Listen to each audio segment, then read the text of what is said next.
My topic is entitled Revisiting Small and Medium Enterprises Development Challenges in the Democratic Republic of Congo. And I'm looking at the relevance of government support, financial access, ICT adoption, and management competency. Before I proceed with the presentation, I would just like to just provide a brief background about the Democratic Republic of Congo. Many of you just know the Democratic Republic of Congo by name, but just to give you a bit of background about the country, it is now the second largest country in the continent, just after Algeria, and it has a population of about 100 million people. I mean, between 98.3 to 100 million people, and the Republic of Congo, as any African countries, is experiencing number of challenges, and poverty is one of them. And to address poverty-related challenges, small and medium enterprises are used as an initiative by government to tackle those issues. But despite the fact that small and medium enterprises have been developing the Democratic of Congo, recent literature and statistic indicates that challenges such as access, government support, access to finance, electricity challenges, infrastructure and management skills remain a challenge for the development of those SMEs. So for the purpose of this study, we're now reviewing now those different success factors and the extent to which they can contribute to the sustainability of small and medium enterprises in the Democratic of Congo. So the study is grounded. The study is grounded by the resource-based theory. The study grounded it by the resource-based theory, which says that which identify key resources that an organization needs might utilize to gain sustained competitive advantage. So this is the theory that the theory that the study was grounded into, and looking at now those factors that I've just mentioned. So in relation to government supports, for the purpose of the study, government supports included all the laws, regulations, policies, and potential funding for the growth of the SME sector. So the definition of government support can be financial, technical, and institutional. But then for the purpose of this study, our definition of government support mainly focus on technical and institutional supports. So in the Democratic Republic of Congo, they have a number of initiatives that are in place to support SMEs. And one of them are those agencies that are in place, such as the Federation of Congolese Enterprises, the Confederation of Congolese Small and Medium Enterprises.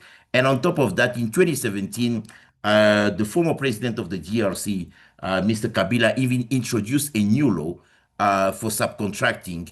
That law was put in place to strengthen SMMEs by establishing rules and defining subcontracting as consensual, onerous, and written. Over and above this initiative that I've just mentioned, in the DRC, they also have a number of other initiatives that were introduced. For instance, for the first time in the DRC, in 2018, they've introduced a new Ministry of Entrepreneurship and Small Medium Enterprises. It's the very first time that such ministry is implemented into the country. And that was created to also ensure that proper support is provided to small and medium enterprises into the Democratic of Congo. And other agencies include, for instance, the National Agency of Development of Congolese Entrepreneurship, the support project for small and micro enterprises, and so on. So all of these initiatives that I've just mentioned now are among the initiatives that are available to SMEs in the DRC Congo to strengthen the SME sector. Right. And the second factor that I looked at is financial access.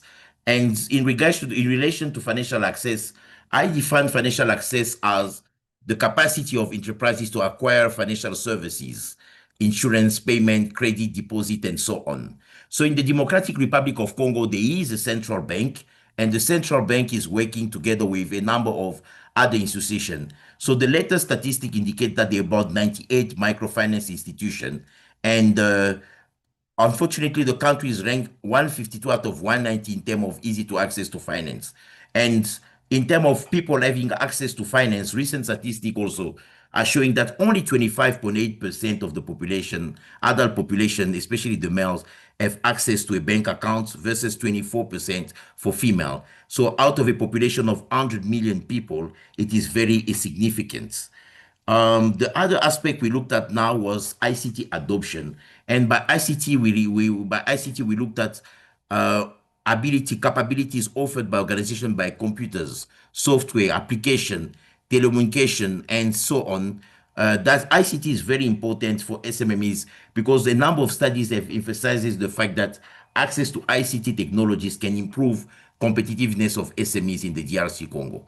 But the challenge is that in the Democratic Republic of Congo, the country has the lowest mobile connectivity average in the sub-Saharan country, sub-Saharan Africa, with only 43% of penetration rates. And also the other challenge is that the cost also of acquiring ICT-related technology is also very expensive. So government should think of making sure that it has all people have access to this type of technologies. Then with the last aspect we looked at was management competency, and what that was more about the ability of SMEs owners to perform tasks efficiently, connection between managerial task and entrepreneurial responsibility. So we actually looked at these four critical success factors that are important for SMEs in the Democratic Republic of Congo. So in relation to the methodology, the study was quantitative in nature, and we mainly selected businesses that were located in this region. This included Kinshasa, Lubumbashi, and Kolwezi. So Kinshasa is the capital city of the DRC and the most popular city, so followed by Lubumbashi, which is the second city of the country, and Kolwezi, that is known to be very rich in mineral resources. So those three cities were selected for data collection, and we managed using a survey to collect data from 177 established businesses. So established businesses for this study included those businesses that have been operating for at least 2 years and a half and that have paid salaries for at least 42 months. So we used the cluster sampling approach, and most of the SMMEs that we contacted were available from the list provided by the open access website of the subcontracting authority of the private sector. So let's look at some of the findings of the study. So in relation to the sample, for instance, as you can see, the majority of the sample, for instance, included mainly male versus female. And you can also see that SMMEs are spread among different sectors and they've different size. So we looked at businesses with 1 to 5 employees, going all the way up to businesses with 250 employees, even though only one company from our sample had more than 250 employees.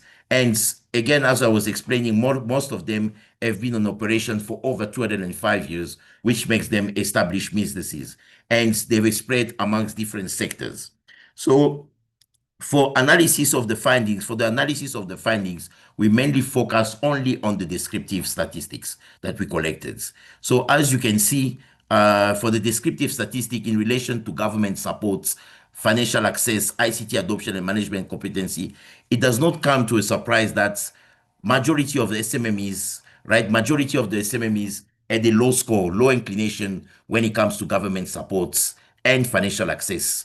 And that's reaffirmed previous findings, which indicates that government support and financial access in developing countries such as the Democratic Republic of Congo are very low. And one of the reasons why government support is very low could be related, for instance, to insufficient, for instance, issues related to training, issue related to lack of institutional support, bureaucracy also, lack of science park, business incubators. So all of these are still need to be developed in the Democratic of Congo, right? Even though there's some initiatives that are in place, but the reality is that there is a disconnection between what government is trying to do and what is actually happening in the business environment. So there is a need to develop more of those type of initiative. Financial access also, it's also the result that we also receive are backing the literature review, indicating that there is no financial support for SMEs in the Democratic Republic of Congo. Even though there are various initiatives in place, again, those initiatives are not enough considering the challenges, the size of the country. So there is a need for governments to actually relook at the different models that they have to finance the SMEs.